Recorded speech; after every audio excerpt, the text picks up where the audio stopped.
The story begins with a woman named Mary who is out for a run one morning near some woods. As she goes past a graveyard, she gets a strange feeling that someone is watching her. She notices a person hiding nearby and taking pictures of her. Scared, Mary tries to get away. A few moments later, the strange man starts chasing her, and she has to run as fast as she can to stay safe. Luckily, she manages to poke him with a needle that makes him fall asleep instantly. Feeling very worried, Mary drives away from the woods quickly. When she gets home, she turns on her house alarms. Her neighbor Gia comes over to complain that Mary ran over her flowers while driving in. After Gia leaves, Mary realizes she is holding a small blade that belonged to the strange man. Looking at it makes her remember something from 3 years ago. Back then, Mary was a talented builder. She and her husband, Robert, were showing their daughter, Kelly, a brand new fancy house that Mary had designed with high-tech gadgets. She shows them how the house works using her phone and a watch. The system can flip the lights, change the air, dim the glass, and even start the laundry. She built everything specifically to help Kelly, who had a bad leg injury and couldn't walk right.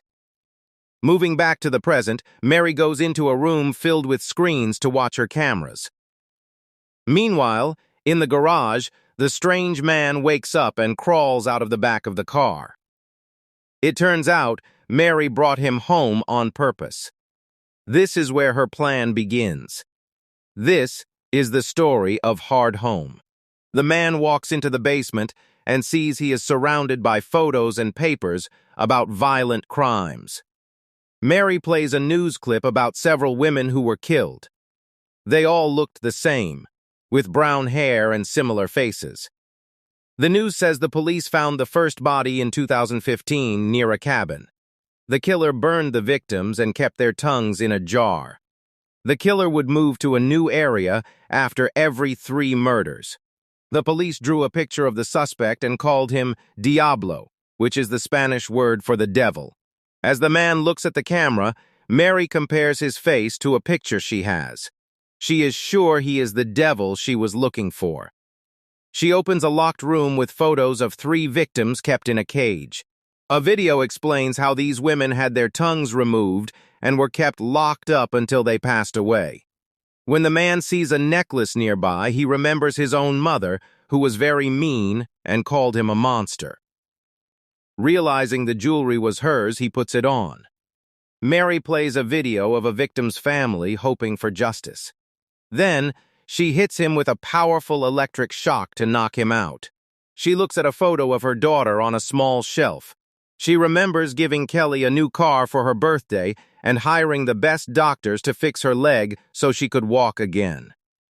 When the man wakes up, Mary takes him to a room full of hot steam pipes.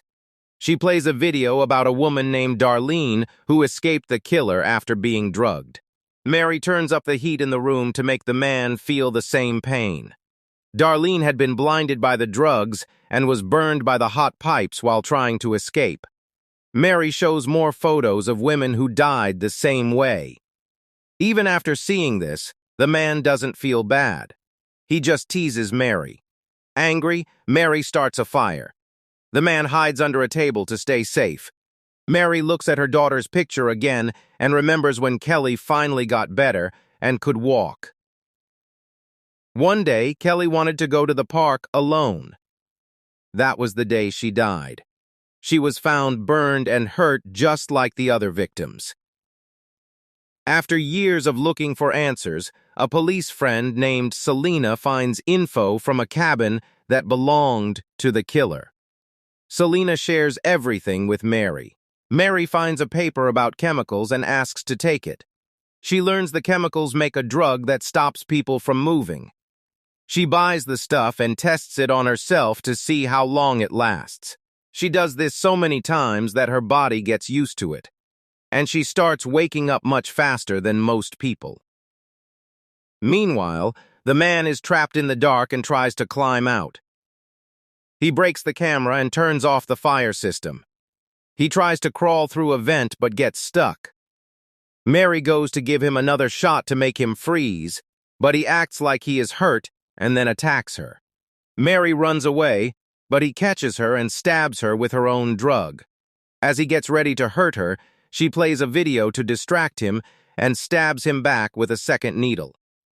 They both fall down, unable to move. Mary sets a timer on her watch. She remembers thinking there might be two killers because two crimes happened at the same time in different places. She had stolen Selena's police badge earlier to get secret files about the case. She had found a piece of land the police never checked. There, she found a grave for a woman named Sarah and a dog. Back in the present, Mary starts to move after 40 minutes. She grabs a knife to end things, but the man gets up too. They are both weak, so they struggle to fight. Mary hides in a room and locks the door. Outside, her husband Robert arrives, and the neighbor tells him Mary is acting strange. Inside, the man breaks Kelly's photos to make Mary come out. Mary finally snaps and attacks him with everything she has. After getting his knife, she hides again. Robert is outside asking her to open up, but she stays quiet to keep him safe. She follows a trail of blood, and the man jumps out at her again. Selena arrives after Robert calls her. A big fight happens inside. When Mary hears Selena's voice, she opens the door. Selena rushes in, but gets stabbed by accident in the middle of the fight. Mary knocks the man out, but Selena is badly hurt. Robert tries to help Selena while Mary goes to finish her mission. She ties the man to a special bed and wakes him up. She shows him a video of her digging up his mother's grave. She explains that every murder happened near a family grave. She found out that Sarah was his mother and that she hated him and treated him badly. He eventually killed her and the dog. He started killing women who looked like her and cutting out their tongues because he hated his mother's voice. Mary cuts his tongue out while showing him a video of her burning his mother's grave. Then, she burns him alive. As he dies, he drops a family photo. A few days later, the news talks about the mother who got revenge. However, the police are still confused. New victims are found killed in the exact same way, even though the man is dead. It turns out the killer's father is the one still doing it.